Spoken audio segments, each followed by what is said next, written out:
Olá, começa agora o Fato e Opinião. E essa semana estou aqui com Eliezer Santos. Tudo bom, Eliezer? Tudo bom? Prazer estar de volta aqui no programa. E aqui no nosso estúdio está o ex-ministro do governo Dilma, líder do governo do ex-presidente Lula, Aloysio Mercadante. Tudo bom? Tudo bom, Juliano? Tudo bom, Eliezer? É um prazer estar aqui com vocês. Nas últimas eleições, o PT usava muito o discurso do golpe. Nesse período pré-eleitoral agora, o discurso é do Lula livre. Ano que vem a gente tem eleições municipais. Eu quero saber qual deve ser o discurso do PT e se esse discurso, eu não acho que esse discurso de vítima, né, do golpe, do Lula livre, não pode prejudicar né, nas eleições municipais. Bom, eu acho que nós não vamos deixar de falar o que a gente acredita porque tem eleição. Eu vou defender os meus valores. Eu comecei num partido, não tínhamos chance eleitoral nenhuma. Por sinal, era muito difícil no começo, quando a gente criou o PT, ser do PT. A perseguição, era a hostilidade, não era uma coisa simples. E nós não ganhamos pouquíssimas prefeituras anos depois de que nós criamos o partido. A primeira eleição do Lula para governador, eu coordenava o programa de governo, era da coordenação do programa de governo, em 1982, ele teve 14% dos votos em São Paulo. Então, nós não tínhamos chance. Era a Lei Falcão, era só a foto e uma frase, não tinha debate, não tinha estúdio, não tinha nada disso. Nós fomos tentando modernizar as comunicações e construir outras alternativas. Então, nós perdemos a eleição de 89, 94 e 98. Nem por isso abdicamos do que a gente acreditava. Você não lutava só porque você estava disputando a eleição, porque você tem uma visão de mundo. Por que eu estou aqui hoje? Eu não sou deputado, não sou senador, não tenho mandato, estou lutando pelos meus valores que eu lutei antes de ser deputado, senador, ministro, e depois, e vou lutar minha vida inteira pelas coisas que eu acredito. Uma das coisas que eu acredito é que o Lula merece um julgamento justo. Ninguém pode, por exemplo, como nós vimos ontem no Supremo, a pessoa se defende e depois o delator fala, acusação. Qualquer filme que você assistir, quem está me ouvindo aqui, veja qualquer filme, Estados Unidos, na Europa, na França, na Inglaterra, que tem o tribunal do júri. A acusação vai lá e acusa, e depois, por último, tem a defesa final. Sabe desde quando está no Código de Processo Penal? Desde 1948 no Brasil. Artigo 304, está lá. Desde 1948, está definido que a defesa fala por último. Então não é uma novidade. Isso é um direito de defesa. Ninguém pode se defender de uma acusação que não foi feita. Então você se defende, aí vem uma outra acusação no final, o juiz julga. Já não basta isso, o juiz milita junto, que também o Código Penal proíbe. O juiz se associar ao Ministério Público na acusação, coordenar, colaborar, contribuir e defender. Isso não anula o processo. Bom, hoje tem outra. Quer dizer, você quebrou o sigilo fiscal de empresas e pessoas físicas no exterior sem o devido processo legal. Então vamos falar para os bolsonaristas que nos acompanham aqui. Eles defenderam a medida do Toffoli em relação ao Flávio Queiroz, ao Flávio Bolsonaro, desculpe. Por causa do Queiroz, os laranjas, aquele negócio todo, o COAF identificou movimentação atípica financeira, havia um processo. O Toffoli foi lá e trancou dizendo que tinha que ter decisão judicial para quebrar o sigilo. Ou não foi isso? Porque na Constituição está dito que o sigilo bancário e fiscal é um direito, artigo 5º, cláusula pétrea, direito de garantia individual. Aí quando você vai acusar o outro lado, que são as empresas que estavam envolvidas, pessoas da Petrobras, etc., aí pode quebrar o sigilo bancário e fiscal sem autorização judicial, sem o acordo que chama DRCI. Não pode. O que acontece? Existe uma teoria no direito que é consagrada, assim como essa. O Alexandre de Moraes até falou dos Estados Unidos, da Itália, da França, da Inglaterra, etc., toda a história do direito, que a defesa fala por último. E no Brasil não é diferente, pelo menos desde 1948. Se você... Esse novo capítulo que apareceu hoje é a árvore, o fruto da árvore podre. É o princípio em direito. Qualquer escola de direito ensina. Se a prova for ilícita, qualquer que seja o resultado, está anulado. Você não pode incluir um procedimento ilícito numa investigação. E não só o diálogo fala que houve, porque não tem como negar que aquele diálogo... O que o procurador fala, o Ministério Público da Força Tarefa fala? Não pode usar essas informações porque foram obtidas ilicitamente.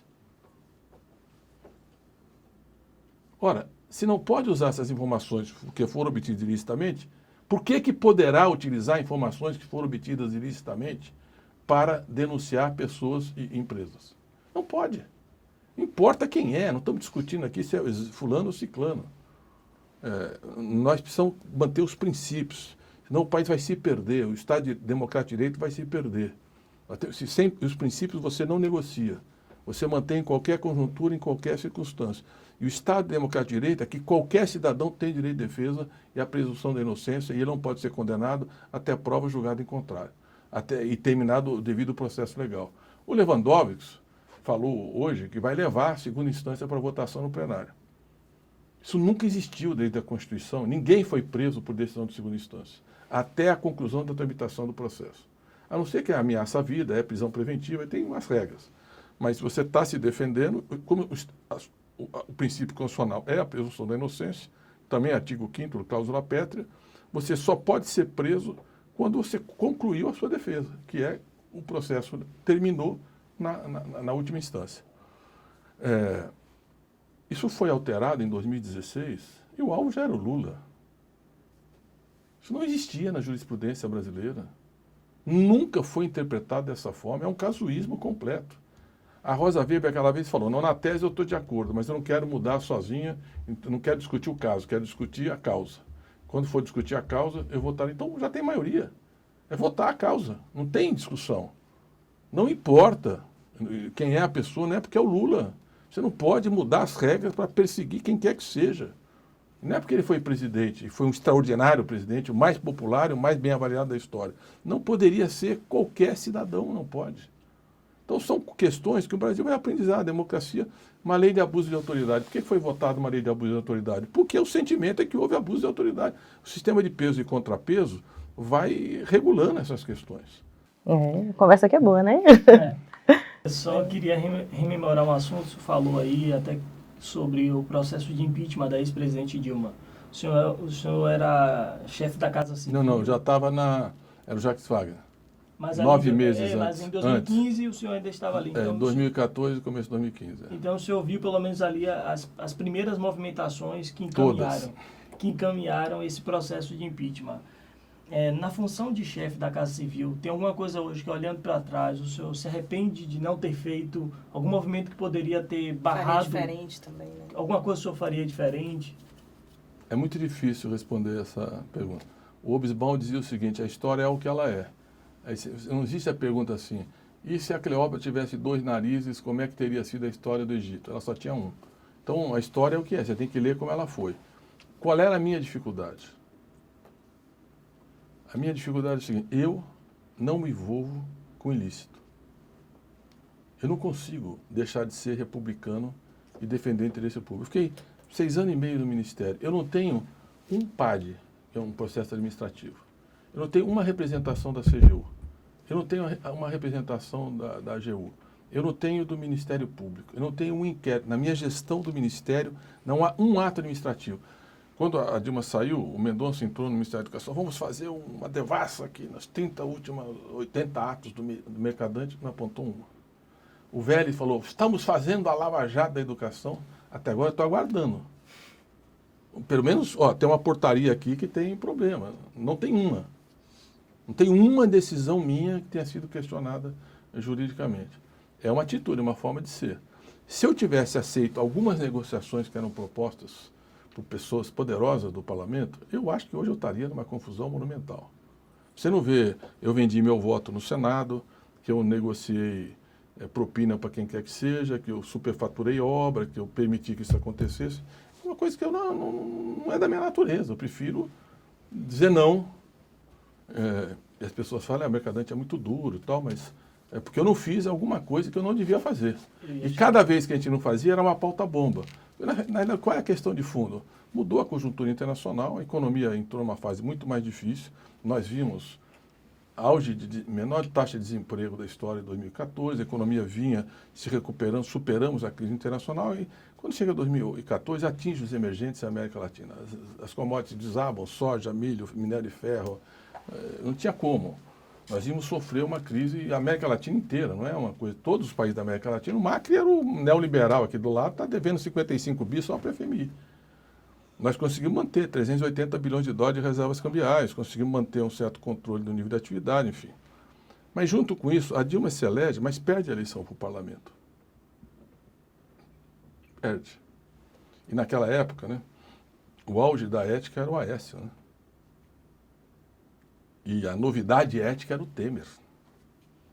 Eu nem vou mais falar da mala, que eu já falei. Mas é só olhar o que aconteceu, que é a hipocrisia que nós estamos vivendo. Então, e hoje, como o Aloysio Nunes reconheceu, o Lula ia para a Casa Civil exatamente pela grande capacidade de articulação dele. Tem 22 telefonemas, gente ligando para ele, ele falou, não vou. Para mim ele falou, não, está gravado. Não vou, não dá para ir, Mercadante, eu não quero isso, não vou fazer, não vou participar do governo. Fui presidente da República, não vou ser chefe da Casa Civil. E no final, ele via a situação toda que estava, a dificuldade, falou, tá bom, então eu vou. Aí o Messias, que é um advogado extraordinário, procurador-geral da Fazenda, virou Bessias ainda, só porque ele ia levar o requerimento para se assinar. Impedir a posse do Lula. Aí o Aloysio Nunes fala assim, está claro que a Lava Jato vendeu um peixe podre para o Supremo e isso foi para dar golpe na Dilma. O Aloysio Nunes, que foi ministro do Temer, um protagonista do impeachment. Ele reconhece que foi um golpe, como o Temer falou, foi golpe, eu não participei do golpe e tal. Mas dá uma visão. Havia uma articulação golpista. Em março de 2015, o Heráclito Forte já disse publicamente, eles já se reuniam na casa dele, os deputados, para articular o impeachment. Março de 2015. Não fala nem em 2016, que o Eduardo Cunha não instalou uma comissão na Câmara para trabalhar, nenhuma, e até maio, para impedir o parlamento de funcionar, para gerar a política do quanto pior melhor, para a política sabotar a economia, e está aí a consequência social de tudo isso. Então nós tivemos um quadro muito difícil ali.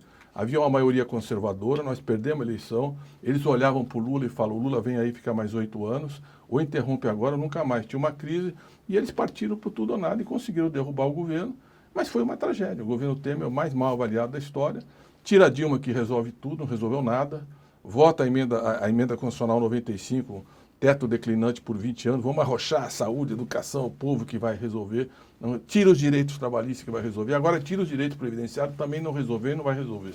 Por aí, nós não vamos retomar o crescimento. Mas você reconhece que houve erros no partido, de pessoas que fizeram coisas erradas, que houve corrupção dentro do governo? Evidente que houve 13 anos de governo, um país desse tamanho, com a quantidade de responsabilidade, teve gente que se envolveu, sim.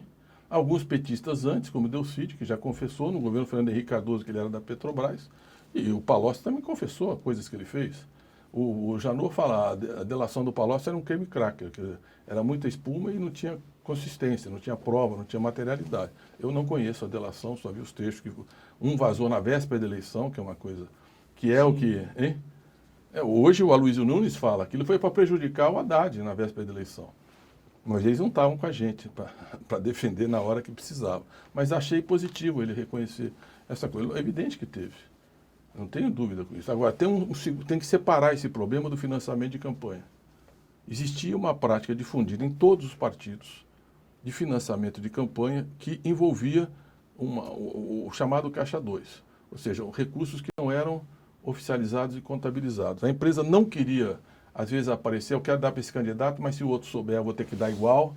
Ou eu quero dar para esse candidato, se o outro souber que eu não dei, depois ele vai se voltar contra mim. Então, as empresas tinham uma prática de tentar se preservar no financiamento de campanha. Então, teve. Isso teve no PT, no PMDB, no PSDB, no PFL, no DEM e tal. Todos os grandes partidos, não tem nenhum que tenha sobrevivido a essa questão. O erro estava no modelo.